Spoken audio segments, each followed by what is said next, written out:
Hello, we're the Merry Merry Meeples, which numbers 2, which means that we look for 2-player games, seeing as that is our player count. And we have found one.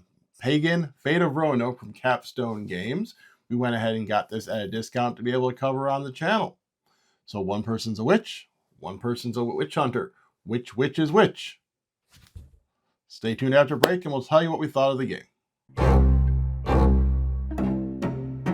All right, so it is time to break the game down as we normally do. So the first thing that we normally do is we look at inside the box. If you are wanting to see me look at the components inside the box, there's a link up above for that unboxing where I show you all the bits and bobs. But we are going to discuss what we thought of those bits and bobs. So for me, I thought the tokens were fine. They weren't really that special. They were kind of small. They were decent thickness. They weren't too thin. They weren't bending, but they weren't anything super thick or anything special, really. Yeah, just kind of the regular cardboard. The dials were functional. The dials were fine. I know the one, at least with the one that we had, the dial looked like it was double boarded, but the one looked like it was kind of warping. Yeah, I think it got damaged in shipping, so it kind of got bent up a little bit, but they still function for what they're supposed to do. The cards themselves, they're okay. They are a bit stiff. I know you always had a little trouble shuffling them. Yeah, and they're linen too, if I'm not mistaken. I didn't think they were. Oh, why don't you go ahead and find out while I'm talking about stuff. The rulebook itself also was laid out. This is one that she actually did read through and was able to decipher everything she needed to know by reading through it, so it never really deviated too much. It was fairly easy to notice and follow through. They broke it down in an easy to discern way. And it was nice because with one person being the witch and the other one being the witch hunter, you could just go through and, if you wanted to, just read what the witch does or what just the witch hunter does. They had it separated and color coded so that you could just go through and look at that. I would say the text on the cards probably could have been a little bit bigger. I know you never really complained about it, but I know there was quite a few cards where it's kind of having to look, especially with the icons. They could maybe made the iconography a bit bigger too, just so it's easy to see, because especially if stuff's getting played on the other side of the table from you, you're kind of reaching over and really having a hard time reading it. But speaking of the iconography, I think it functions well. Go ahead, open it. The iconography functions well. It is easy to determine, easy to decipher. I guess it's not linen, it's regular cards. But I mean, they still hold up well. They are still sturdy. It's just, as we said, they kind of are a little hard to shuffle. And it was nice too because they had the cards color coded. I believe all the witch hunters were, the back was yellow. The witch was purple, I think it was. Purple or blue, but they got the diagram too. So that one is the hunter on the back, and then the witch is the witch on the back. Yeah, and then the suspects were gray. So that was easy. It was nice because it was easy to tell which ones were which. So, and then the player boards themselves have all the useful information you need. Like when you're activating a villager, it's all listed there. So it is easy to just kind of walk through what you need to do on your turn and so forth. So the player boards, for me, the art is okay. It's not my preferred style of art, but it's not, I wouldn't call it hideous or horrendous. It actually kind of harkens a little bit back to that olden day kind of look to it that you would kind of see the old time cartoons kind of written or etched or stuff. Yeah. Well, I would say more back. It takes place in 1587, colonial America. So it was more of kind of more, I would say, colonial-ish looking, I'd say. Yeah, so like I said, not hideous. It's not that crisp, super clean lines, but I don't think I would have wanted that in this game. I think that would have felt out of place. The art matches the theme well. Yeah, I was gonna say it does blend well with what the theme is. So, do you have anything else to cover for components? No, not really. I think we got it covered. The player aids, they were pretty clear. I know they're sometimes very difficult to read, like you said, the iconography. But yeah, I think player aids were good. That's my big thing is the player aids. I have to refer back to those a lot. We are going to get into the 2-player changes. There are none. It's a 2-player game. So if you want to change anything, you'd have to change games because this is just 2 players. So to play with more, play something else. All right.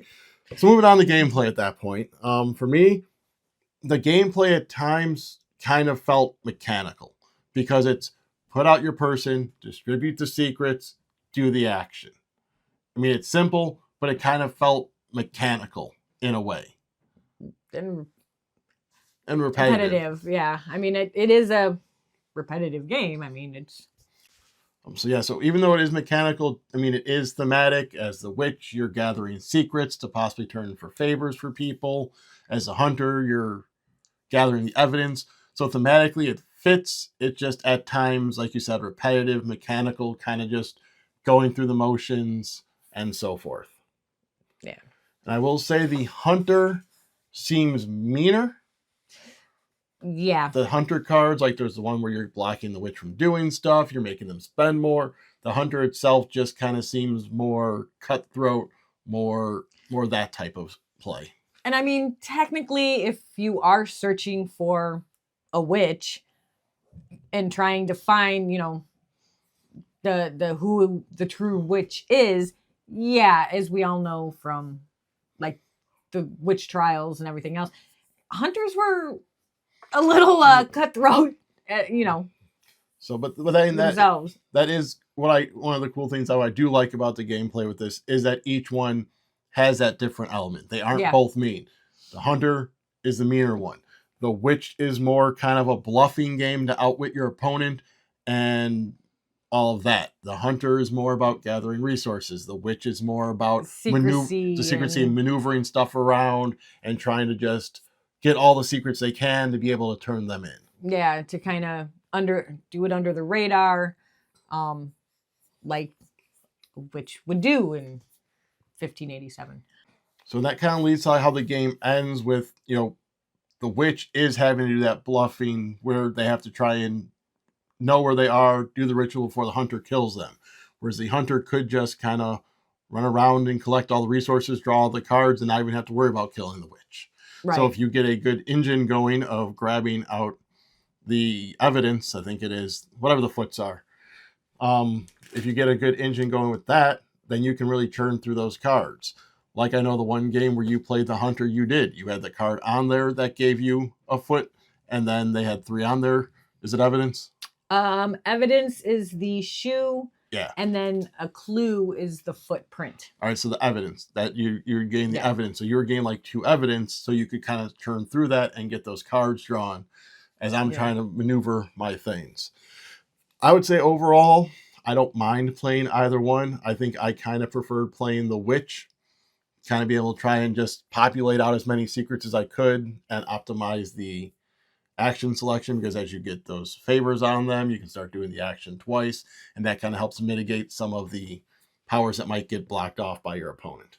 And see, although I loved playing the witch, I was more partial kind of to the hunter. I thought the hunter was a little easier because when you're playing as the witch, that's more where you have to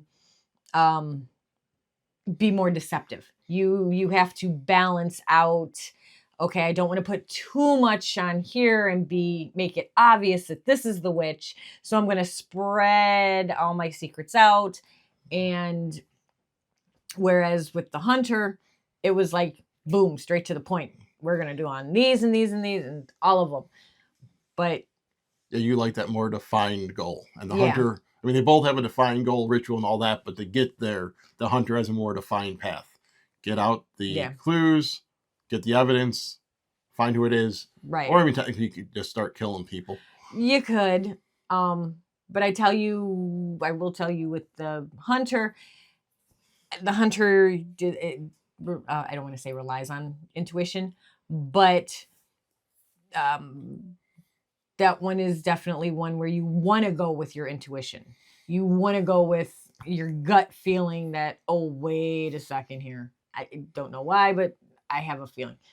And it, you know, may be bad or good, but I mean, you can kill up to 2 people, 3 until on the game. So I mean, you could do a yeah, couple of bad shots, but you could, but I'm sure they all yeah. did something bad at some point. So anything else for gameplay? um, All right, so overall, I would say this is a good 2-player game if you're looking for one with some depth and some strategy and not just playing cards or trying to manipulate something. This one is going to have you thinking how you want to maneuver stuff, how you want to move stuff. It also kind of gave me that feeling of like the Magic or the trading card games where each card has a separate power. You're having to get your influence to be able to cast cards in essence, and kind of with you being able to do the deck building. If you get the scenario packs, it adds that kind of element. So it kind of does scratch that itch for me personally of the trading card games. I will say we have not delved into the scenarios or the deck building yet. It would be interesting to kind of see what those add. We did look at the scenario cards, and a lot of times they might change up. Like, I know the one is the witch needs less to be able to cast the ritual, and the hunter needs less to exonerate the villager. So it becomes almost more of a faster race because you're not having to build up as much stuff. Yeah.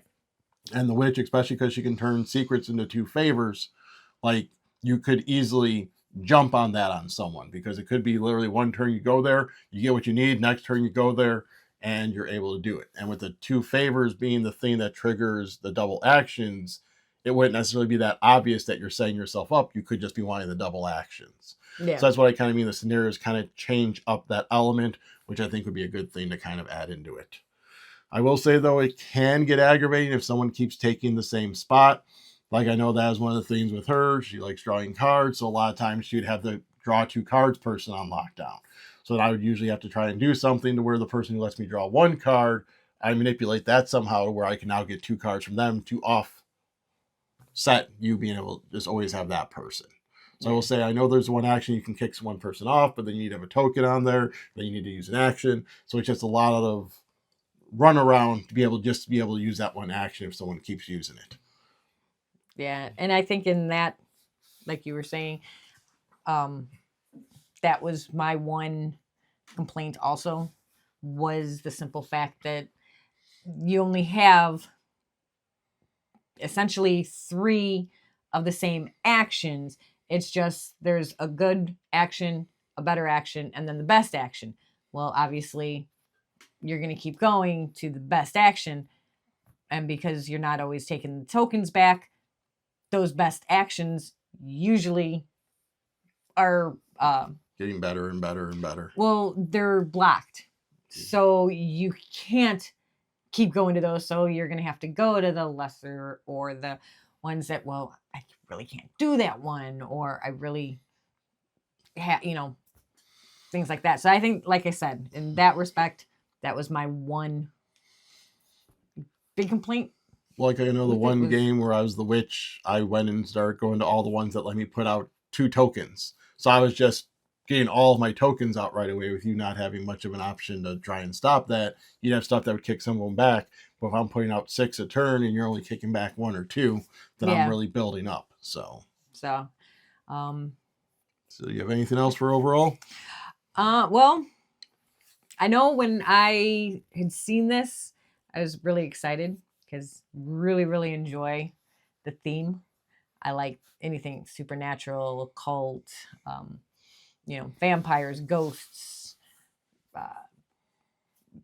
witches, things like that. So I did like the theme.